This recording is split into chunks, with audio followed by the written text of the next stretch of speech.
Isang mainit na balita pampulitikang sumabog ngayong araw matapos maglabas ng desisyon ang Korte Suprema na pumapabor kay Vice Presidente Sara Duterte Carpio. Sa inilabas na desisyon, ibinasura ng mataas na hukuman ang lahat ng reklamong administratibo at electoral fraud na sinampa laban sa kanya ng ilang mambabatas at kilalang pampulitikong kritiko. Ayon sa ponensya, kulang sa merito at batayan ang mga kaso, kaya't ganap na napawalang sala si VP Sara. Kasunod nito, nagbabala ang Korte Suprema na maaring humarap sa kasong perjury at malicious prosecution ang sinumang napatunayang nagsampa ng gawa-gawang reklamo upang siraan ang opisina ng Vice Presidente.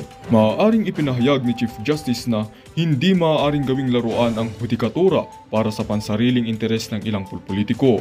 Inatasan din ng hukuman ang Office of the Court Administrator na silipin kung may iba pang paglabag ang mga abogadong sangkot sa pagsusumite ng umano'y peking ebidensya. Nagpahayag naman ng pasasalamat si VP Sara sa tiwalang ibinigay ng Korte Suprema at tiniyak na ipagpapatuloy niya ang pangunahing programa para sa edukasyon at kapayapaan. Samantala, nananawagan ang ilang watchdog group na paigtingin ang kumpanya kontra weaponization of the law upang hindi na maulit ang ganitong uri ng pagharap na may kasong may halong pampulitikong motibo. Abangan ang mga susunod na hakbang, lalo na kung tuluyan bang makakasuhan ang mga nagpasimuno ng aligasyon. Yan nga ang balita ng ating pakakatutukan. Ngunit bago ang lahat, siguraduhin mag-subscribe at i-hit ang notification bell para sa patuloy na pagtutok sa mga nakakabagang balita dito sa Tunay na Boses ng Masa.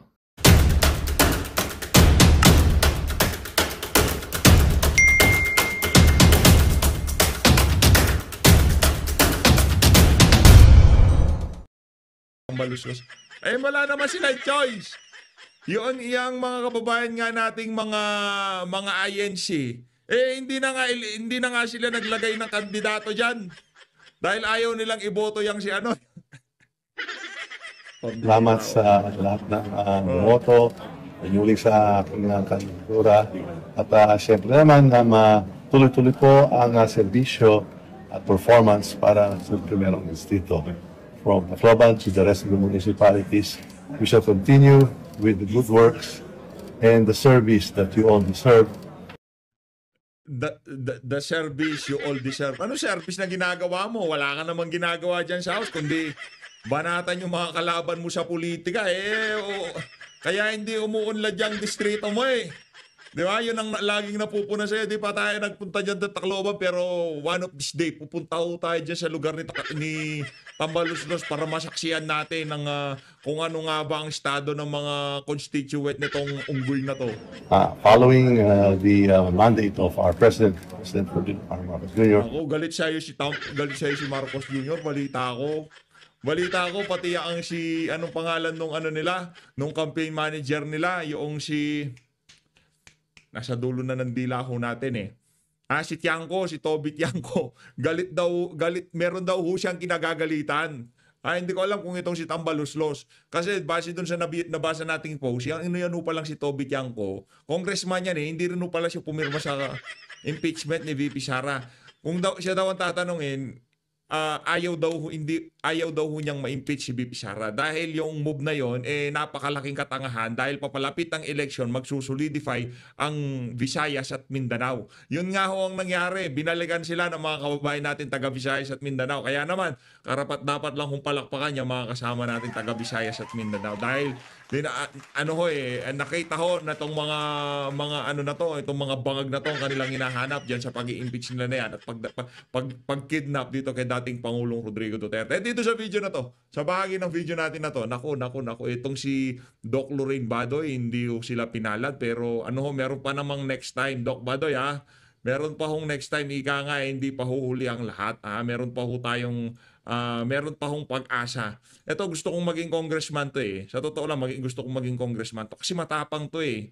Tapos hindi basta-basta nabibili ng pera ang prinsipyo nitong si Doc Badoy. Kaya gusto natin siyang manalo sa mga susunod na panahon kung maging congressman man yan. Ikakampanya ho natin yan yung ipanaw Talagang yun para talaga sa karapatan ng ating mga kababayang IPs. Hindi ko kagaya ng mga akbayan, makabayan. Puro kabalbalan lang ang gagawin ng mga yan dyan sa House of Representatives. Kaya naman, pakinggan natin ang mga bana nitong si Doc Badoy dito sa video na to, dito kay Martin Tambalustos Romualdez. Game! Sir, everybody hates you. You've Nako. spent billions and trillions and yet 1% ka pa rin lang. And yet yung binabayaran mo na, yung sinisiraan mo ng bilyones, trilyones, most trusted, you're such a loser, Martin. Nobody loves you. Pagka talagang uma-accent yung mga nagsasalita, pag nagsasalita ng ganyan, di trying hard, pero pag tayong bumanat ng ganyan, trying hard, you're such a loser. Diba? Yung punto pa lang, malalaman mo na, ibang, kaya di tayo English dito sa PH Update eh. Baka hindi pa tayo maintindihan. Kaya na lang, kung maaaring ang puro Tagalog, pwede nga kapangpanganin na lang natin, di ba? Oo, kasi hindi ko kasi tayo magaling sa ganyang mga salitang ganyan. Tsaka mas nagkakaintindihan tayo sa ganito, di ba? Pero yung sila Doc Badoy, bagay sa kanila. Meron kasing mga trying hard na pa-English eh.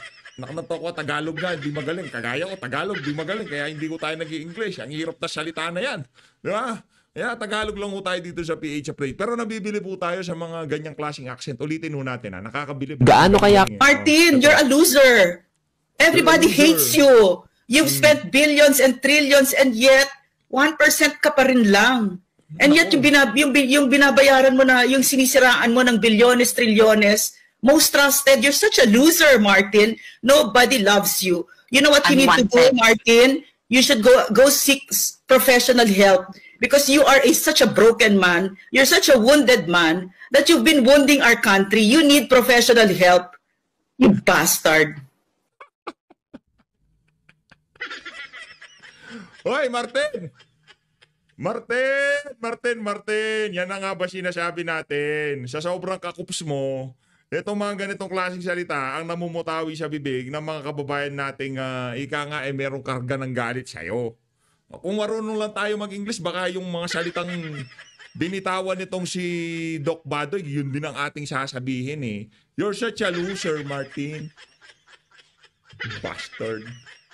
Ayun na nga mga kababayan, yun ang tirada nitong si Doc Badoy. Galing talaga nitong si Doc Badoy. Doc wag ko kayong umaasa ho ang sambayan ng Pilipino sa pagtakbo nitong si Vice President Sara Duterte ng pagka-presidente sa 2028 nasa likod ho kayo at kasabay na nangangampanya dyan sa Ipanaw. Kung ano man yung party list na itayo nyo o kung ano man yan, dito sa PH Update, talagang susuportahan ko yan si Doc Badoy. Meron kaming picture niyan si Doc Badoy. Isang araw ay i-upload ko nga yan. Nakita natin yan, si Ma'am MJ, si Doc Badoy,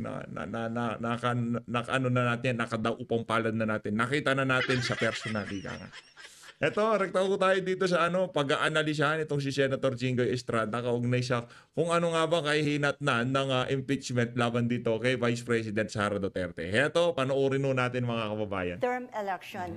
Crucial po ba magiging resulta ng election lalo na pagdating sa senatorial? Yes, I think this election is very crucial lalo na sa legislative body, sa Senate.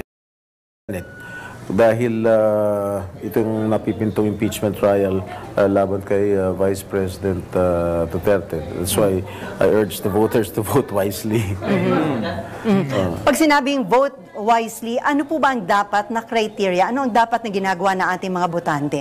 Well, suriin nila mabuti yung mga track record ng ating mga kumakandidato sa Senado. No? Because I've been an impeachment judge noong panahon ni laban kay former Chief Justice Renato Corona. So kahit paano alam din natin yung pagpapatakbo ng impeachment court sa Senado. Sir, dapat ba unahing iboto mga abogado? Importante ba na sa impeachment trial ay may legal kumbaga, abogado at alam ang mga batas? Of course, advantage na yun pag abogado ka. Because alam mo, kabisado mo yung batas. But of course, hindi naman ako abogado, but I have a battery of lawyers that can aid me or that can assist me in asking questions, kung i-brief ako sa mga articles of impeachment. So aside dun sa kaya crucial yung resulta ng senatorial elections dahil magkakaroon nga ng impeachment, dahil din po ba na ang midterm elections election, nagiging basihan po ba yan, barometro ng ano ang mangyayari sa 2028 presidential elections? Well, alam mo, ang advantage kasi pag midterm elections, of course, ang merong advantage dyan, yung mga kandidato ng administrasyon, of course. They have all the resources under their disposal. Kaya syempre may advantage lahat yun. Pero yun nga, dito, Grabe, yung ano, kung yung mga nangyayari ngayong mga panahon na to, ipinilit kasi nila yung impeachment na yan eh. Mantakin nyo, nag-uusap-usap tayo para dito sa pagpasok ng mga bagong senador. Talagang ang ano lang ho, wala tayong pag-uusapan about sa ekonomiya, wala tayong pag-uusapan about sa mga kinaharap na problema ng ating bansa ngayong mga panahon na to. Focus lang sa impeachment ni VP Sara. Tapos bigla-bigla sasabihin ng Malacanang na ganito na hindi nila iniisip o hindi nila tinutulak na ma-impeach si VP Sara. Mga kababayan, kung ano man ang sabihin ng administrasyon nitong si Bangag, yun ho ang kabaliktaran na gagawin nila. Anong sinabi niya kay dating Pangulong Rodrigo Duterte? Not in a million years. Ha? Hindi makakapasok dito ang ICC. Hindi aarestuhin si dating Pangulong Rodrigo Duterte. Ano ang nangyari?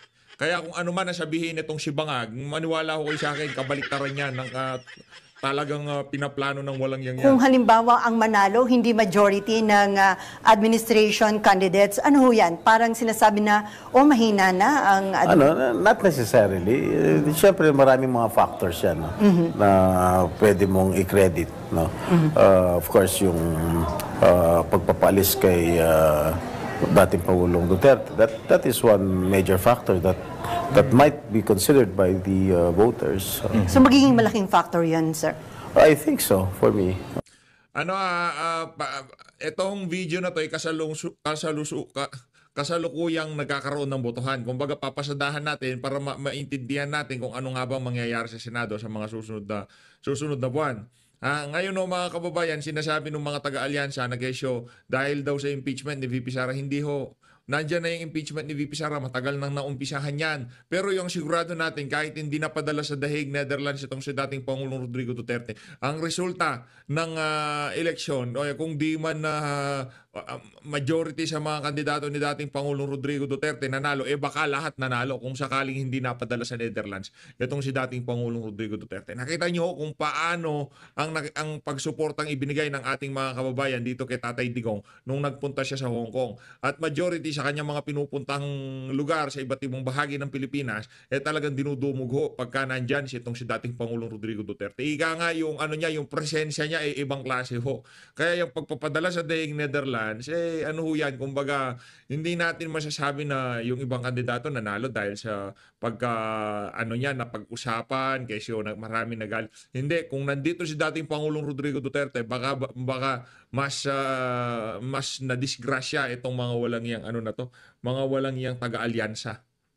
So this early, meron ka bang fearless forecast kung sino yung mga pwedeng pumasok? Like, sa 7 ang re-election ni Senator, sir, di ba? Yes. So tingin nyo lahat papasok yun or hindi? Well, base sa survey na nababasa ko sa mga pahayagan, meron din mga hindi pumapasok sa survey. Pero ang alam kong sigurado na makakapasok sa Magic, dun sa mga re-electionists. Nandiyan si Senator Pia Cayetano, nandiyan si Senator Bong Revilla, nandiyan si Senator Lito Lapid, si Senator Bongo, si Senator Bato de la Rosa.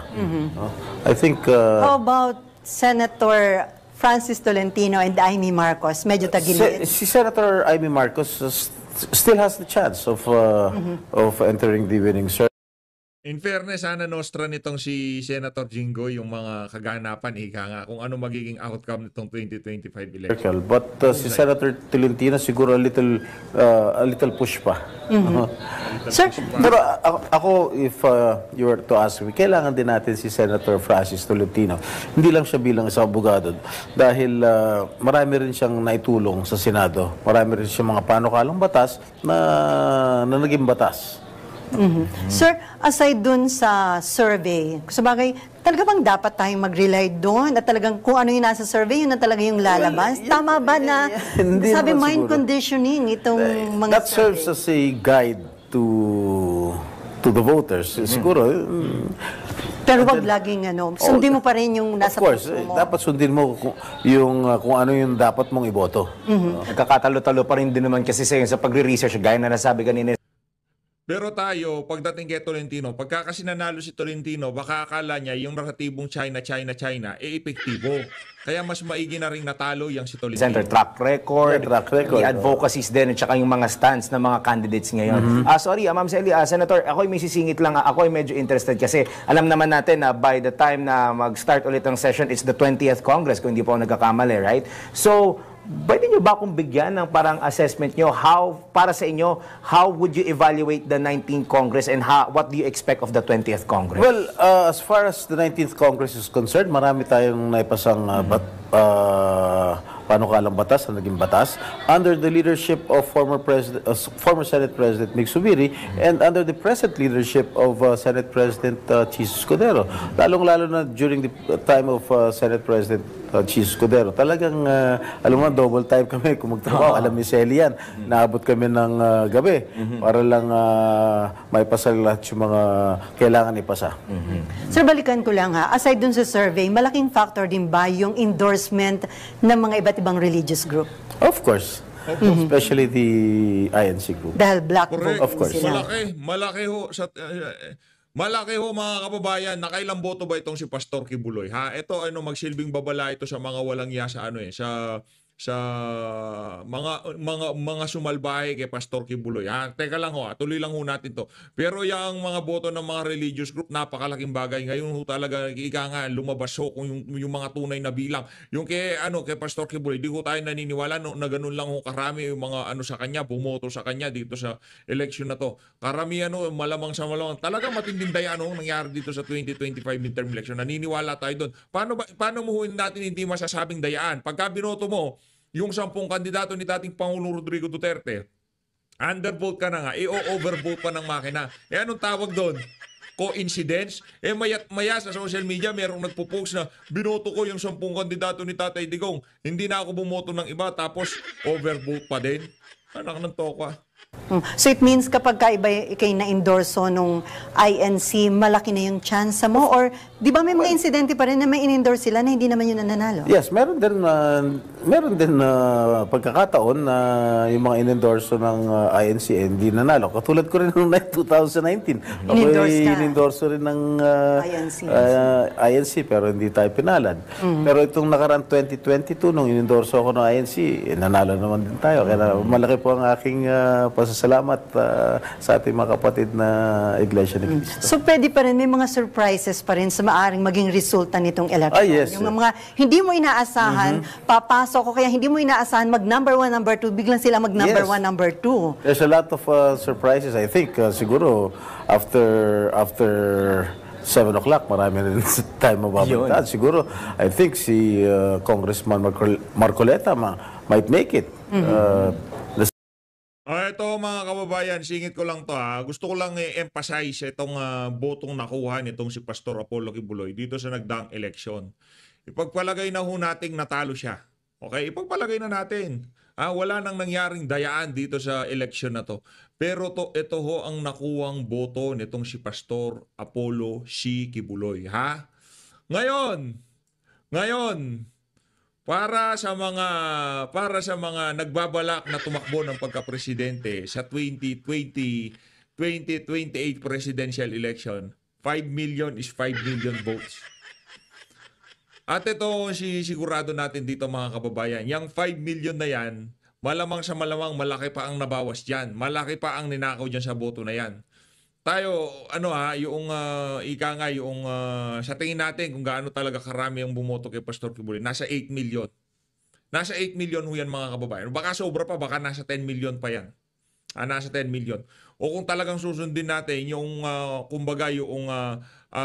kondisyon ng mga botante nung nagdaang eleksyon, at yung naririnig natin sa social media, nakikita nating init ng pagsuporta sa mga kandidato nitong si dating Pangulong Rodrigo Duterte, baka maglalaro ho yan sa mga 12 to 13 million votes ang nakuha nitong si Pastor Apollo Kibuloy. Ngayon, ang tanong ho dito mga kababayan, pagpalo ng 2028 presidential election, kabahan na kayo. Ngayon, yung mga sumalbay kay Pastor Apollo Kibuloy, huwag ko kayong makita-kitang magmano dito kay Pastor Kibuloy, Yung mga nagbabalak na maging vice president at maging presidente, huwag kayong magmamano kay Pastor Kibuloy, mga walang hiya kayo. Yaang mga solido na yan, yaang 5 million vote is 5 million vote. Pagpalagay na natin, wala nang nangyaring dayaan. Okay, wala nang dayaan. Pero 5 million vote is 5 million vote. 5.6 million votes. Pag presidential election, malaki ho yan mga kababayan. Hindi ho biro yan. Ano bang lumitaw dito? Lumitaw dito na meron ho talagang solidong taga-suporta itong si Pastor Apollo Kibuloy. Meron ho siyang yung kongregasyon niyang KOJC. Ngayon siguro naiintindihan na ng ating mga kababayan kung bakit siya linalapitan ng mga politiko ng mga naunang panahon. At kung di nakakulong yan, malamang sa malamang, linapitan pa rin ho yan. Di ba? Yun o sinisigurado natin dito. Pagdating ng 2028 presidential election, hindi nyo ho magigiba ang KOJC. Hindi nyo mawawasak ang KOJC. Hindi nyo mapapatahimik ang KOJC. Tatahimik na lahat yan. Si KOJC hindi tatahimik yan. Yang 5.6 million na yan, napakalaking bagay ho yan. Ang laki ho yan mga kababayan, yung 5 million na yan. Ano yan, butante na ng buong buong Mindanao, butante ng, di natin alam kung gaano kalaki yung mga butante doon Pero yung 5.6 million na yan, malaki ho yan mga kababayan. At yung mga ganyang klaseng boto, hindi nga nanalo si Pastor Kibuloy, pero naibandera niya, naipakita niya sa sambayan ng Pilipino na ito ang dahilan kung bakit nila ako pinupuntahan at linalapitan sa tuwing merong eleksyon. Yung kamandag ni Pastor Kibuloy talagang namamayagpag pa rin ho mapahanggang sa ngayon mga panahon na to. Gusto lang ho natin pasalamatan yung mga nagpakapagod, talagang nag-effort ng mga membro ng KOJC sa nagdang kampanya. Nakita ho natin yan. Grabe ho, makinarya, lahat talagang puro KOJC, puro SMNI yan. Ibang klase ho. Saludo ho tayo dyan sa organisasyon na yan. Ibang klase yung yung ibinigay na kumbaga pampataas yan ng moral Paano ba namang hindi pampataas ng moral? Doon tayo sa panahon na tipong hindi ho natin malaman kung sino magiging kakampi natin. Diyan sa diyan sa mainstream media. Yung merong stasyon, magbabalita sa mga katotohanan. Nandyan ho ang SMNI. Pagka merong malaki ang rally para pagpakita ng suporta dito kay dating Pangulong Rodrigo Duterte, kay Vice President Sara Duterte, para punahin ang mga kabalbalan ng administrasyon na to, sino ang gumigit na? Laging nandyan ang SMNI. Laging nakakover ang SMNI. Laging nakaantabay ang KOJC. Kaya wala kayong pasalamat natin yan. Palakpakan natin ang KOJC at SMNI. Ito si Pastor Apollo Kibuloy. Ayan paalala yan. Paalala yung 5.6 million na yan. Kung gusto nyo yan, sa susunod na presidential election, alam nyo na gagawin. Diba? Ang tanong, papakinggan kaya kayo ni Pastor Kibuloy? Kasi ngayon pa lang alam na natin yung mindset, yung mindset ng mga taga-suporta nitong si dating Pangulong Rodrigo Duterte. Mag-all out tayo dito kay Vice President Sara Duterte. Mag-all out talaga tayo. As in all out. Yun na yung ating doon na natin ibubuhos lahat. Talagang umaga, tanghali, gabi, madaling araw, puro Vice President Sara Duterte. At ito paalala sa mga kasamahan nating mga nagbablog. Itong impeachment na to i-focus ho natin. Ipakita ho natin na talagang kung ano nga ba yung mga kaganapan dyan. Kung kayang ipaliwanag kung ano yung mga pinag-uusapan, kasi yung mga mainstream media na yan, i-splice yan. Yung naratibo lang nitong mga bangag na to, ang kanilang ipapalabas sa kanilang mga estasyon. Pero yung pag nagpaliwanag na ang kampo ni BP Sara, tahimik lahat ng mga walang yan. Tuloy ko tayo. Senate. Sir, how about the Senate leadership? Kapag ba nagbago na yung composition? Dahil syempre may mga gagraduate, may mga marirelect ulit, pero may mga bagong papasok. Diyan ba nakadepende kung magkakaroon ng pagpapalit sa liderato ng Senate? Well, I am still confident if after the election, I think this is my own opinion. I think Senate President Francis Chis Escudero will still be the Senate President. Why? Bakit yun ang ganung, Confident. Kailangan natin for the impeachment ang isang mahusay na abogado. Kailangan, for me, kailangan abogado talaga.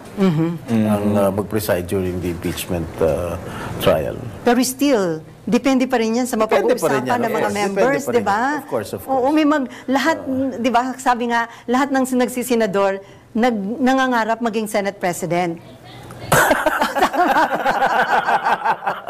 May challenge, ha? So, nandun yung possibility na may mag-aspire, may challenge sa kanya sa pagiging Senate President. Ikaw nga, sir, ilang beses nang Hindi, panay haka-haka lang yun. Pero for now, wala kanya. Sa akin palagay, Senate President Chingoy, Marcoleta na ako. Marcoleta all the way. Next Senate President, hindi manggagaling sa mga alyansa, hindi manggagaling sa mga datihang senador. Doon tayo sa bago. I-all out na ho natin yung mga bago, ika nga puro bago.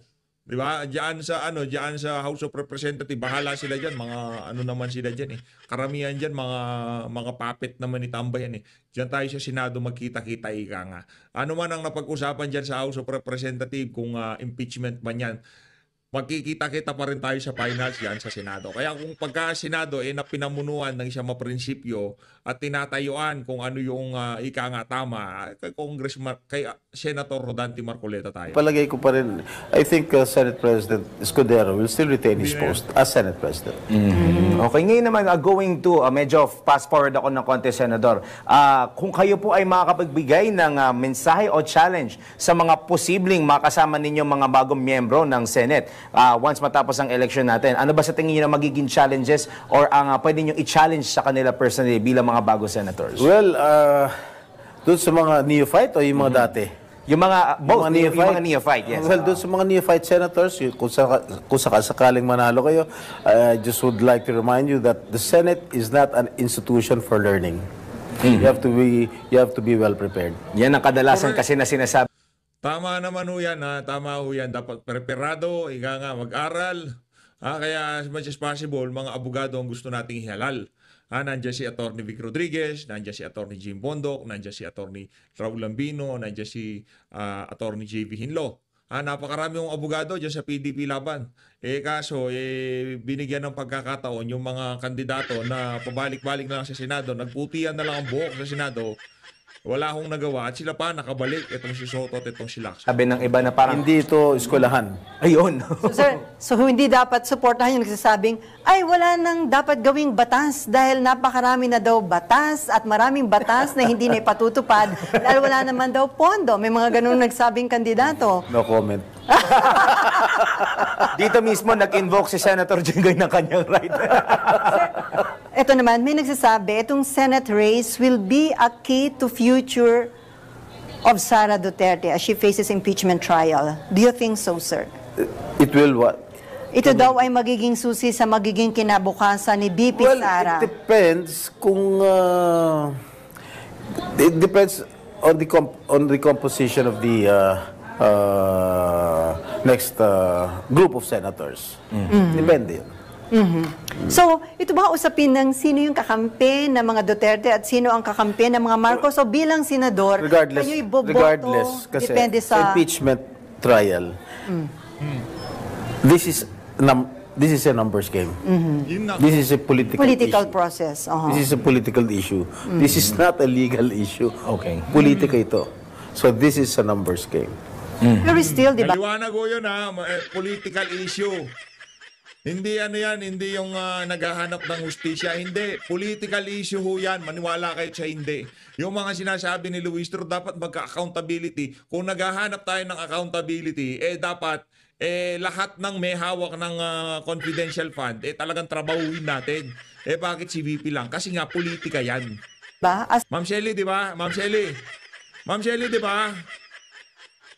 Ito siya. Magandang balita ang hatid namin sa inyo ngayong araw. Sa pagtatapos ng aming balitaan, nagbigay kami ng mga mahalagang impormasyon. Maraming salamat sa pagtutok at pagsuporta sa aming programa. Huwag kalimutang manatili sa mga susunod na araw para sa mga bagong balita at mga kwento na dapat nating abangan. Mula sa Boses ng Masa, magandang araw, Pilipinas!